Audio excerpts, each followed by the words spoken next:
Hey guys, Tim here. I have something I wanted to share with you today. I've been noticing on YouTube channels and educational things, they use the word jazz chords a lot. I'm hearing this a lot, and I wanted to just do kind of a mind experiment here with it a little bit. There's one particular guy who has jazz chords in just about every title on YouTube, and they're good videos and they're instructive, but I'm challenging the notion that these chords that he's talking about are actually jazz chords or somehow exclusively jazz chords. I think that's my big problem. For instance, no one would say that Debussy or Ravel or even Stravinsky or even J.S. Bach were using jazz chords, although they used sounds that are prominent in jazz music of different kinds. Of course, jazz is a big word as well. That's another rabbit hole to go down. So what I'm interested in doing is calling chords what they are by their musical names and not categorizing them by style, because I think that sort of limits the use of them. And so what I thought I would do is look at and experiment with, demonstrate for you how in pop music of the last 50 years, there's plenty of extended chords. So what we're really talking about are chords that are above the triad. So major 7, minor 7, even major 9, even in some cases altered dominant 7th chords. There's plenty of examples of line cliches and various other kinds of movement in pop music that are usually associated with, very advanced music. And I just wanted to share some of my observations about that. So I went through kind of my catalog of songs from, my teenage years and forward, and just tried to find some examples of tunes that use more what you might call extended chords, and how they sound and what and all of the musical aspects of them, what they are, how to call them, and then also to poke a little bit at this notion that if it's a 7th chord or a 9th chord or some kind of extension, it's got to be called a jazz chord. I just think that maybe that's a little bit silly. Okay? So the first song, I'm going to go through about, 8 or 10 songs here. The first song is by the Beatles, and it starts off with a beautiful major 9 chord.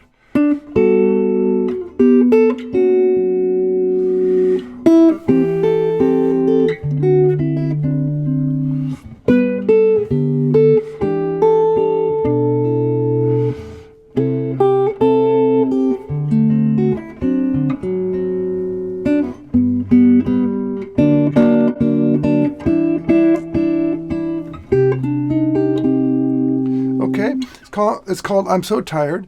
Starts with a major 9 chord, then interestingly enough it goes down a half step to a major triad, then a first inversion triad, and then the 5 chord goes right back up to a major type chord, then the 6, and then 4 with a 6 involved, so it could be a 6 chord as well. And then this 1 chord, then 5 augmented, and 4 bar, then 4 minor to end the phrase. And that's very advanced. And it's a pop song from 1965 or 6 or something like that. So start off with this simple and beautiful song. It's so beautiful. The melody actually creates these extensions. So when I play it by myself, in order to include the melody, I might turn what could have been conceived of as a straight G major triad into a so-called jazz chord, but it's not jazz music, it's not a jazz chord. It's just the chord that we needed to have in this song. Okay, next one. If we go fast forward to a more current or contemporary era from about, maybe 10 years ago. This one's in minor. It's written by, by this band, Gnarls, Barkley. I think it was CeeLo did it. But anyway, it's a minor, then a major 7.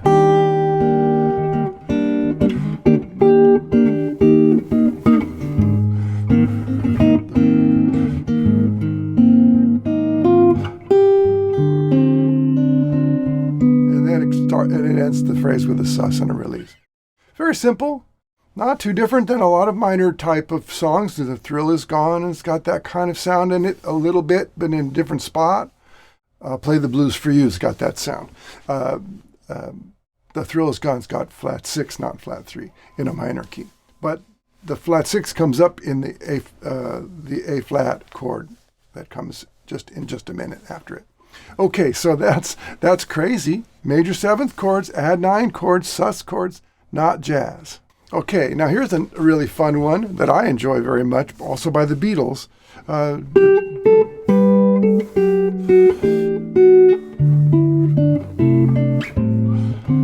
Okay, that starts on the 1 chord with a little moving bass, then the 4 chord, then a 2, 5.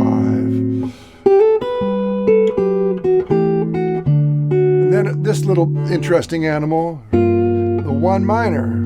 Then it gets even more interesting. That's 6 minor 7 flat 5. It could also be 4 dominant. And then there's flat 6 major.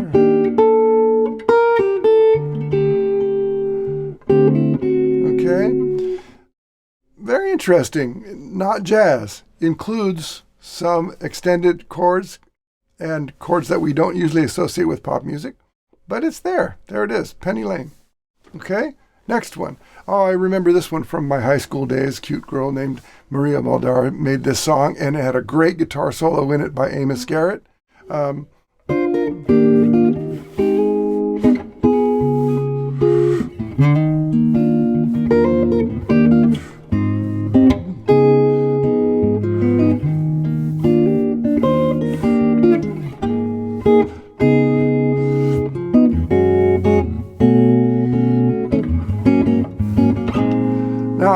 That's a pretty beautiful and advanced chord progression. It changes keys. It does all kinds of things. And some people could say, well, that's kind of jazz, isn't it? Not really. It was a pop song on pop radio. It had a guitar solo on it that leaned more toward country or soul than it did to jazz. And so the lines are blurry from the very beginning.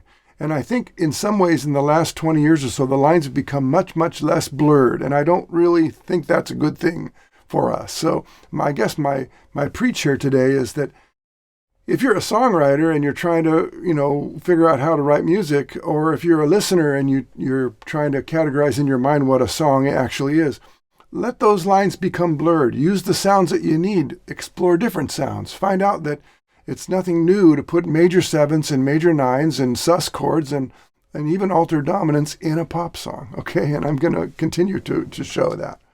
Next one. Well, this is the one from later on, but whatever it was, the 80s, I guess. This one's by the Police, known as Roxanne.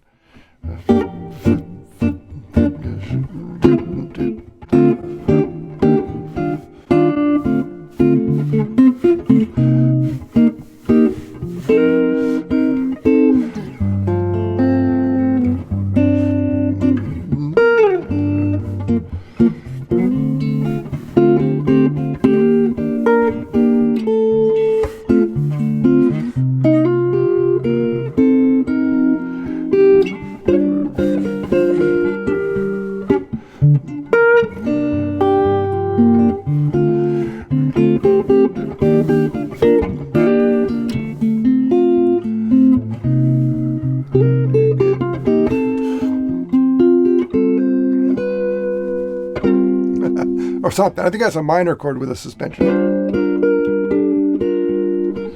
And then it goes on to rock out with some power chords and stuff. Okay, so that's another example. G minor with flat 6 major. Okay, again, a kind of thing we hear quite often in various kinds of music all over the place. This next one is even a little more recent than that, written by Jesse Harris and sung by Nora Jones. This song got Grammys, guess what? In the pop music category. So even though it uses major 7th chords and things like 1 dominants and 3 augmenteds and these kinds of things that you think, oh, that's jazz. Nope. It made Grammys in the pop music category.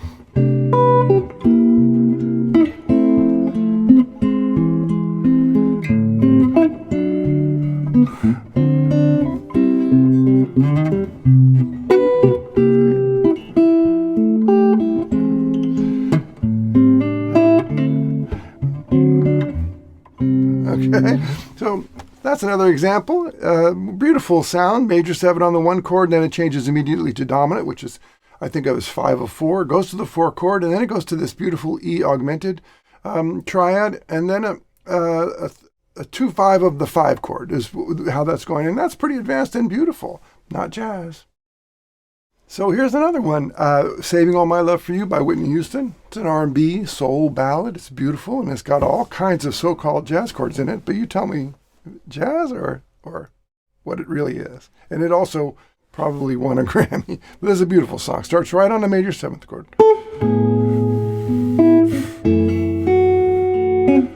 Minor 9, and then sus.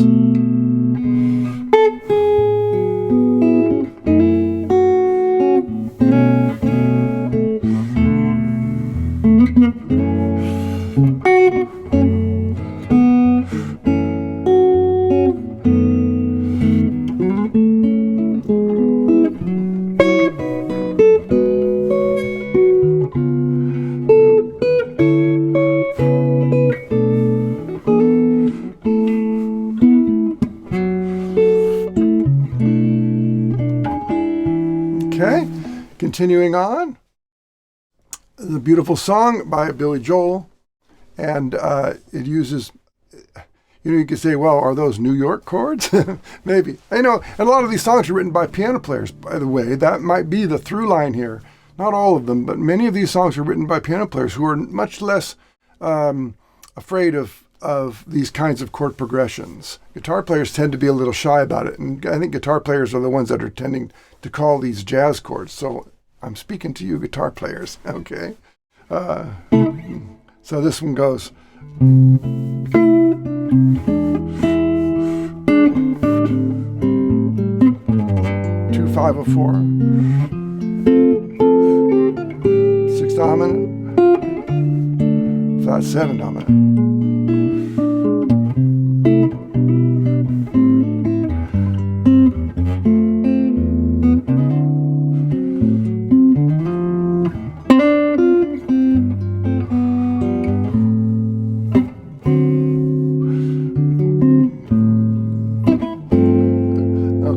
First little bit.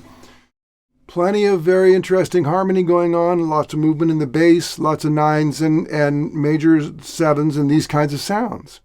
But it's a pop song.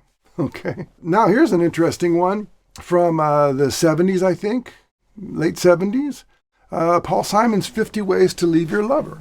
Now, Paul was a good guitar player and utilized some jazz influences in his playing, especially during this era. 50 Ways to Leave Your Lover.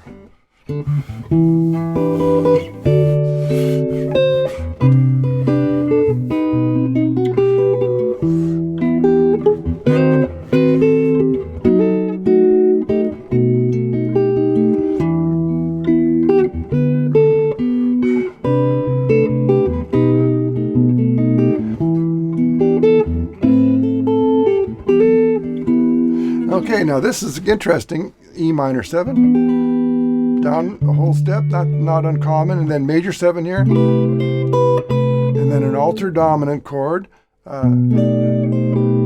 the melody is the root, but so we can put the altered stuff down below. Okay, then diminished chord, and then back to the 5 chord, and then this is interesting too. Again, altered.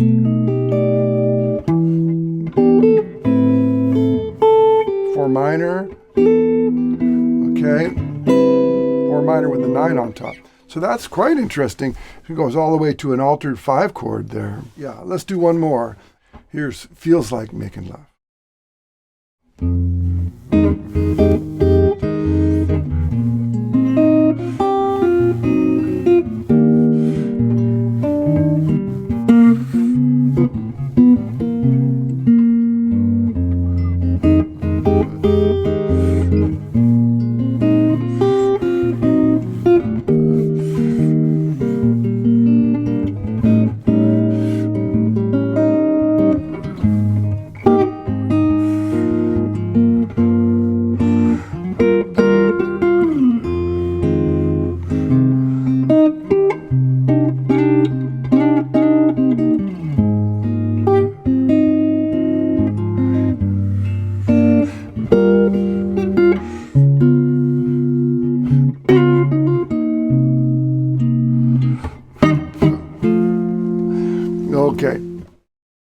So I hope I demonstrated in this video a couple of things. That there's no such thing as a jazz chord, please. It's a major 7th chord or a major 9th chord or an altered dominant. We don't need to put the style on the sound necessarily. Now, there are chord progressions that are common to jazz music and various eras. And jazz music is a big word, and there's all kinds of harmony things going on, you know. So let's let pop music be pop music, and let's let jazz be jazz, but let's not be too worried about the lines between them. Blur the lines. This is an interesting time in our lives with all this music that's available to us, and yet we're categorizing it in narrower and narrower ways, which I don't think is fair to you, the listener, or the player, or the music. So be wide. Let there become, new songs that are available to us that we could play in a jazz context, and pop songs that don't have anything to do with jazz that have beautiful chords and rhythms and things in them. Okay? Don't limit yourself to these colloquial terminologies. The Jimi Hendrix chord. I always joke that, if you play a C chord, is that called the Bob Dylan chord? Or if you play a D sus chord with a lifting up your little finger, is that the James Taylor chord or the Pete Townsend chord? I just think it's silly. So let's just learn the music, learn what things are called in the music, be able to discuss them with other people if necessary, but also be able to use them in ways that aren't limited by style. So I was just editing this video and I could just hear the comments, yeah, but what about so-and-so, or what about so-and-so? So I thought I would just add here that in order to make this video reasonable length, I just picked some choice examples. But of course, if you go back and you have people like Phoebe Snow had a jazzy quality to her pop songs, but they were clearly pop songs. Steely Dan, of course, all through their career. I even heard a song, remembered a song by Gilbert O'Sullivan called Alone Again Naturally. And it's amazing how many sort of almost standard jazz type chord progressions he was using in that song. It's quite interesting, actually, but it was a pop song. It actually hit #1. And so, of course, obviously Stevie Wonder, for instance. Many of Stevie Wonder's songs, they could disguise themselves as jazz tunes, and a lot of them have been covered by jazz players as well. But clearly, he's in the pop music world, and he plays keyboards, and he understands harmony, so he's going to put things in. Elton John. I was going to include a couple of Elton John songs, but I decided to leave them out. But clearly, he does a lot of interesting harmonic things. They're not jazzy, but they're interesting harmonically. Leon Russell wrote some really great tunes in the pop world that have been covered by a number of other people and have also crossed over into, the jazz or the smooth jazz era. So, there's many, many songs. Even the Red Hot Chili Peppers, they have that song Under the Bridge, and then they play the opening lick, and then they end on that big fat E-flat major 7th chord. Point is that the so-called jazz chord isn't the so-called jazz chord. It's just a chord. And that's what we have to really bring our minds to embrace. All right, enjoy the rest of this.